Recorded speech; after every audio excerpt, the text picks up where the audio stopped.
Welcome to PD6Nuts channel. This is going to be a review of the Polish Tantal. I've owned a few of these over the years, and I'm just going to try to tell you everything I know about it pretty much. I mean, no talking points. This is totally unscripted. And I'm going to start off with addressing the biggest concern of people who buy this gun, and that is keyholing. Everybody remembers the days in like 2009, 2010, I think, if my memory serves me correctly, where they put 223 bored barrels into an AK and then chambered it in 5.45. Now, what does this mean? This means that the barrel itself, the diameter of the barrel, the blank barrel, was a 5.56, okay, not a 5.45. This can cause a lot of problems, especially in these cartridges, which really need very specific conditions to work correctly. Everybody gets confused because people will say, well, it's chambered, it was chambered in 5.56. Well, no, they drilled the chamber for 5.45. The bore diameter was 5.56. This caused keyholing, it caused all sorts of problems. The keyholing was probably the worst of them.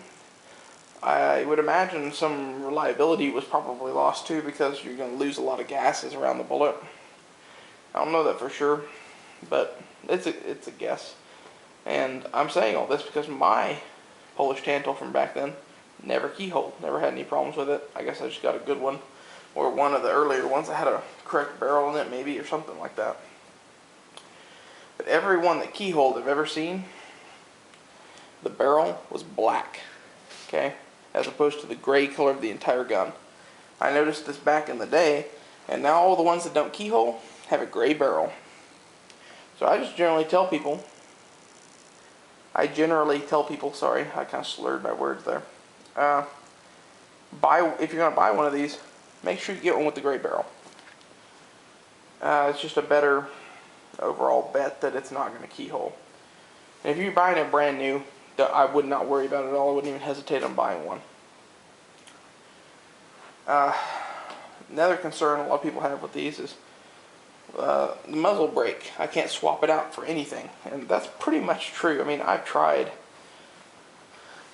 swapping it out for other things, and I just always end up putting that back on it. I had a Spikes brake I tried on there. I would stick with the one it comes with, but if you really want to use other brakes, sorry, I would definitely cut the barrel and recrown it. And I say, well, you can't do that because it's 16 inches. No, it's 17 inches, and that little thing that sticks out from the threads on this is a little less than an inch long. So like 3/4 of an inch. You could cut it and recrown it and still be legal. That's what I would do if I were not wanting this on there. Personally, this works, and it looks pretty good, so I would just leave it. What else? Oh, the Polish Tantal is a little strange in some ways from a normal AK. Basically, they changed this whole section of the rifle considerably. The little lever that takes apart most AKs is gone. It's been replaced by a little lever up here that you turn instead of the little lever that was inside of the handguards. You turn this one, slide this down, then you can take off your handguards and then remove your gas tube once you have the rest of the gun disassembled, of course. It's unusual. I mean, I'm not going to say it's bad. I think in a lot of ways it's an improvement over the other method. Mainly because you don't have to worry about twisting that little handguard on and off. And the plastic one it comes with is pretty nice, I think. And as you can see, it matches up all the rest of the stuff pretty well. This is a Romanian Part Set. It's like the furniture out of it.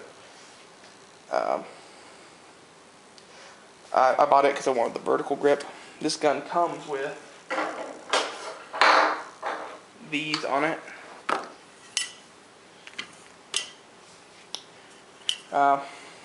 This is a Bakelite Polish Tantal handguard. It's okay. I wanted the other one. That and this doesn't have any sort of heat shielding in it. And well, this one doesn't either. Wood is in and of itself kind of a heat shield, and then the vertical grip gives you even more standoff. So you can shoot a lot more with that handguard is what I'm trying to get at. And then this thing, it just looks better. And, you know, a lot of people are going to say, well, you can't do that, that's a compliance part, whatever. I replaced it with other crap, don't worry about it. People with 922R compliance kill me. It's not that big a fucking deal. Anyway, in general, these are pretty good guns, and they're usually pretty cheap. Somewhere in the neighborhood of, back in the day, maybe as low as $3.75 or $3.99. Nowadays, you're talking probably $5.50 and up. I haven't seen one for less than $5.50 in a long time. Centerfire Systems right now is selling these for like $5.59 or something like that. If you guys can afford one, I would definitely suggest jumping on it, because I don't think these are ever going to go back down in price. They're probably going to keep going up. Now that people know they don't keyhole to some extent, the word is spreading. And they're really good guns for not a whole lot of money. Magazines. This can use pretty much any standard AK74 mag. This is what it comes with. These are the Polish plastic mags. I don't really care for these, but they're free, so I'd take them. There are places where you can pay up to $40 for these, like on Apex Gun Parts. They have these for $40 and they have those for $40. These are Bulgarian Circle 21s. I think they're all 21s. Yeah. And they were $40 each.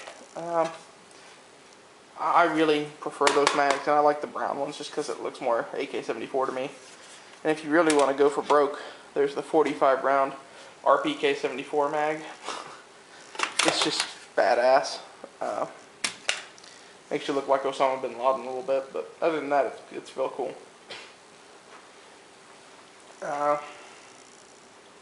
What else? Oh, the stocks on these. Lots of people will bitch about the stocks because I can't get a cheek weld. Well, first off, if you need a cheek weld to shoot, you need to go learn how to shoot again.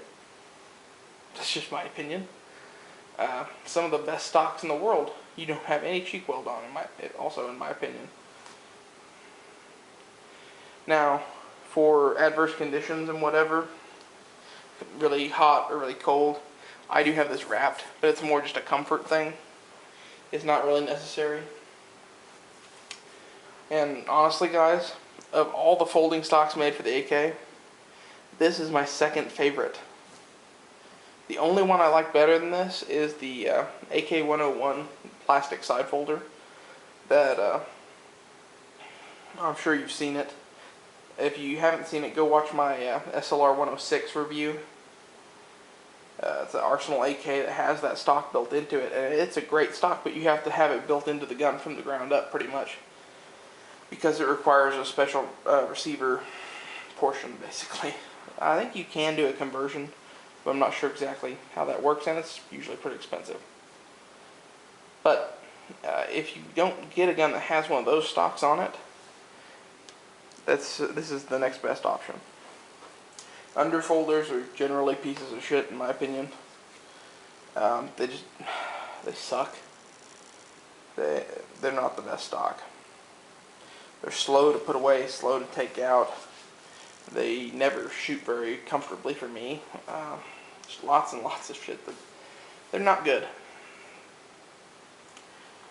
And probably your best stock option for one of these, if you don't like that stock, is when you get your Romanian parts kit, it'll come with a wood stock.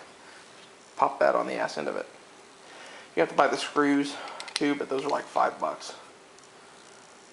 As you can tell, this stock was pretty rough, and that's why it's not on this gun.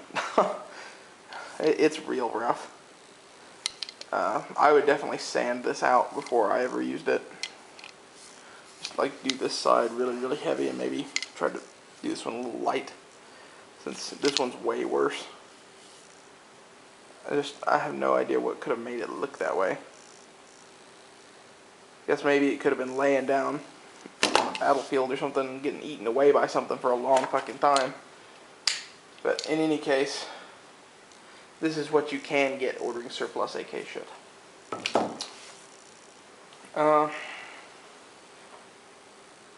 Bayonets will attach to this gun with its stock muzzle brake. It's kind of cool. Not very useful, but it's interesting.